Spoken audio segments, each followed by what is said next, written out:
Hey everybody, it's Simone or Lorraine, whichever one you prefer. I'm going to do a tutorial on the selections tool, I guess we can call it. I'm going to be using the kit. It's a freebie kit by Adrienne's Designs. I'll leave a link in the notes. And I'm also using Lynn Snow Globe, which you'll find in Creative Misfits. This is a tutorial just for Creative Misfits, actually, so everything will be linked there. Okay, so Dandelion, which is so cute. Okay, you can find any free kit anywhere. There's so many people that have them. It's awesome. So we're going to select what we want in our little snow globe. Just see if there's a nice paper here. Okay, this one's cutish. Let's go with this one. And so that is paper 4. And then, oh my god, is this cute or what?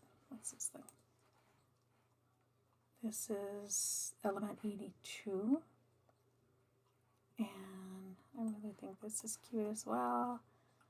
Element 8. And then I'm not going to be putting very many things because I just don't want to bog you guys down with that. But let's find a little, I thought there was a little cutie patootie up here somewhere. Which one do I want? This one, that one, this one, that one. Let's go with this little guy. And that is element 107. Okay? So I do Shift D on my keyboard to duplicate. And I close out the original to save it for any other time that I might need it. One of the things I've noticed with my PSP 10, and I don't know if this is a me thing or a PSP 10 thing, but whenever I do this selection of like the glass area, and I try to promote or a layer, like let's just say this little dude, it does it in a faded for some reason. So I'm just going to show you the way that I've kind of tricked it into doing what I wanted to do, because otherwise it won't. So I go to selections here on the left hand side in my toolbar here, and I click selection, and the selection type will be ellipse. Add shift is the mode. Feather is going to be actually 0. Yeah, let's do 0. And then try to judge about where you think your middle might be. And just try and select that whole area. Okay, using your cursor. So I'm missing a little bit there, so I'm just going to repeat, trying to snag all this stuff. Or select, I guess is the proper word. And let's go down here a smidge. Oh, nope, that's not going to work.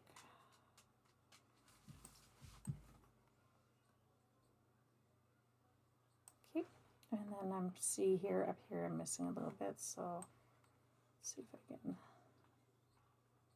select all of that. Okay, not too bad. There might be a little bit there and there. I can kind of try again.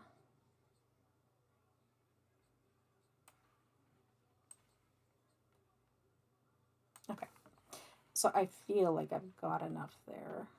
Maybe a smidge here. Let's try that. Get all of that. Oop, I don't want to go too far out. I prefer doing it this way because the other way, when I just do select, like the one layer here, which is either the glass or the shadow won't be good, or the glass, it just doesn't work for me. So it might for you guys. Okay, if you want to try it, if you have a different version, you would stand on your layer. You would go to up here, selections. You could do selection all, and then you would do selections again, modify. Float, and then selections, defloat, and then you would have this circled, and then we would be at the same step. So now I'm going to do the paper. I'm just going to resize it a wee bit, just to have more of this prettiness in there. I'll resize it by about 52%. Smart size and okay. Copy. Go back to my main image here. I'm going to click on the back layer here. Okay. And then in my blue here, I just right click, paste as a new layer. And there's the layer I want. Now you could do two options here. You could either go stand on your raster one and you can right click and you can do promote selection to layer. So now you see that one has been promoted and you can just X that out. Super simple, right? Or let me just go back a couple of steps here just so you can see the other option. Okay. The other option is you would go selections invert, and then you would just hit delete on your keyboard. So there you go. Same thing. So you can keep it inverted like that if you'd like, because what we're going to do is we're going to paste our little items here. So I just always right click on the blue bar up there, copy, and then once again back to my main image, right click, paste as a new layer, super big. Let's go to image and resize, and I'm going to resize by about, let's try 22, and then make sure the resize all layers is unchecked. Oh, that's too small. Okay, edit, undo resize, image, resize. Okay, let's do 30. See what happens. Okay, better. And then you can grab your mover tool that is on the left hand side once again. Grab your little oopsie daisy. If that happens, click on shift on your keyboard, make sure the raster 2 is selected, and then you can move your little dude wherever you want him. So see how there's some coming out here, and now you can just click delete on your keyboard because you still have your selection inverted. Okay? Now let's just say you want to add a drop shadow to that. You would have to go to selections, invert, so that the drop shadow is within here. Okay? But let's not do that right now. We'll do that at the end. Okay, so let's go back to undo invert selection. We can X out this little guy here. We're not going to use him anymore. Now these dandelions are really pretty. Let's copy that. Go here, but I want the dandelions behind this mushroom, so I'm going to go back in my layers and press raster 1. Right click, paste as a new layer. Ginormous. Image resize. Let's do 44. That's cute. Okay. I'm not trying to be too fancy or anything right now. Just try to keep it nice and simple because it's just a teaching tutorial. So again, you have a little bit here, so delete on your keyboard. The other option you can do is go to edit and cut, and that would do the same thing. Okay. Now let's put a little bunny wabbit. Let's right click, copy, and activate your main image up here, paste as a new layer, and then we're going to resize, and let's go to 35. Oh my god, he's ever cute. Now let's see if I can move. Oh, I did it again. Undo move. I have to press shift on my keyboard if I want to move him around. Okay, so let's put this little guy right there. And that's it. But let's just say you wanted a full-blown image of his face. Paste as a new layer, and then there. But you want to get rid of all this stuff. Once again, just hit delete on your keyboard. Or the other option is to select invert. Oh, hang on here. Hit it undo Sorry guys, I did a little boo-boo.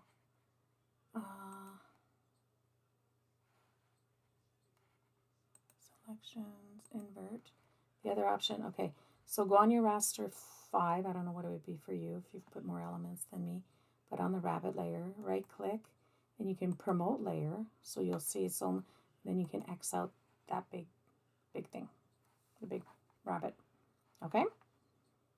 So there you go. Now, let's see what I can do here. The other thing you can do is just drag this down to just above the your very first raster, the background paper, and you can play around with your blend modes here. You can use screen. Oops, I selected on that. No, I don't want that. Sorry. On your the giant rabbit face. We can play around with the layers there and see. That's cute.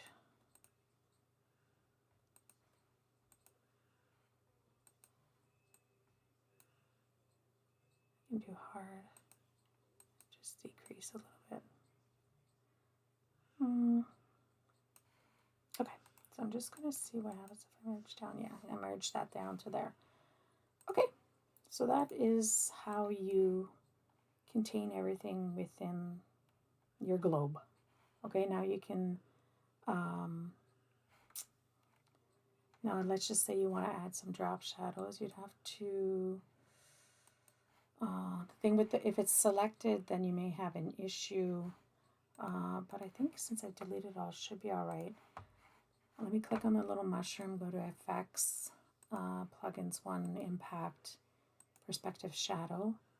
This is my favorite shadow option, I guess.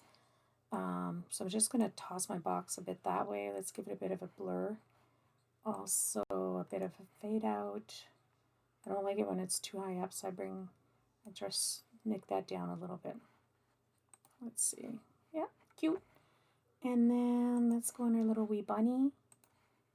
Once again, perspective shadow. I don't want the shadow on that side because the globe cutoff is on that side, so I'll just move the little box like that, and there you go. Okay, that's pretty much it. We can do the little dandelions as well. As long as you see how you know that that's going to be where your globe is. Okay, so that's pretty much it. So I hope this has helped you out. And then you can do the rest of your things, which is to add your the identification of whomever made this kit, and it's Adrienne. So what I'll do actually is, my favorite font is Rainy Hearts. Okay, and I always use size 14. Oops. Boo.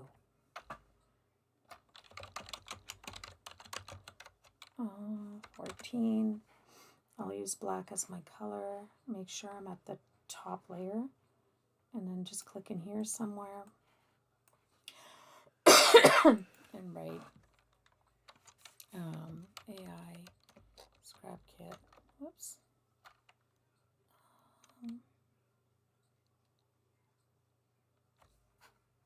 Apologies.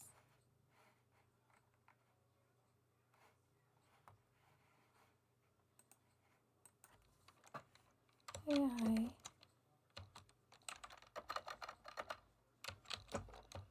Well, AI scrap kit by Adrienne. Adrienne's Designs. Okay, and then I always put Simone tag, and then I always click vector up there, press apply, and then I might just drag it down to about here, right click, convert to raster layer. Now if you have a hard time seeing it, you can add a little shadow. What I like to add is my eye candy, either Corona or Gradient Glow. So let's try Corona first. Okay, and it's a white, that might work. So my glow might be about 6 or so. The color would be white. This doesn't really matter. That might be the default, but 12, 100, 23, 0, and 100. Click OK, and there you go. You see it just a little wee bit better. Now let's just say the other option here to add your name, you can obviously add it down to the base. And I like to do a cutout effect on that when I do it. So let me select white as my font color. And then let's find a cute little font. Let's do Dad Collection.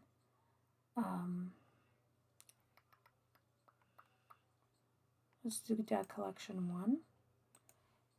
Let's do 48 for now and just see. And then click on that base thing and start typing your name out.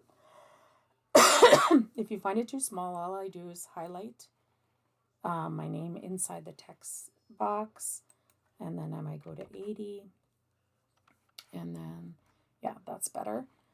Now you're going to apply. You can use your arrows on your keyboard just to move it down, and then you're going to right click and convert to raster. And then let's go to selections again. Select all. Selection float. It's around your name. Selections defloat. Now I like to add a layer, a new raster layer on top of this. I like to keep my cutout or shadow effects within the name on a separate letter. So go to effects, go to your eye candy 4000 and go to cutout. And I'll keep it on the original image so you can kind of see. Oh, let's fill it with a color then. Okay. So distance, let's keep it small. Let's increase the opacity a bit. The blur, let's decrease. It's small, so we're gonna have to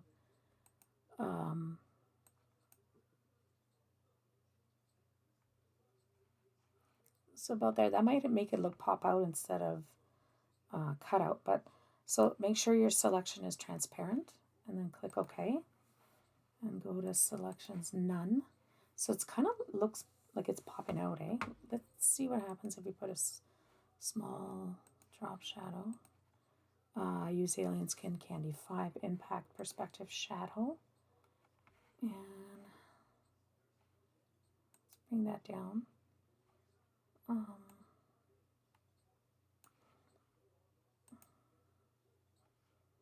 little bit more on the opacity setting. I don't like too much blur. Nope, no good. So let's just keep it like that, actually. It's not that bad. So we could be done here. Right click, save it, and you're done. And we'll stop here. And if you want to learn how to do your name on a curved line, I can do that at another time. Thank you.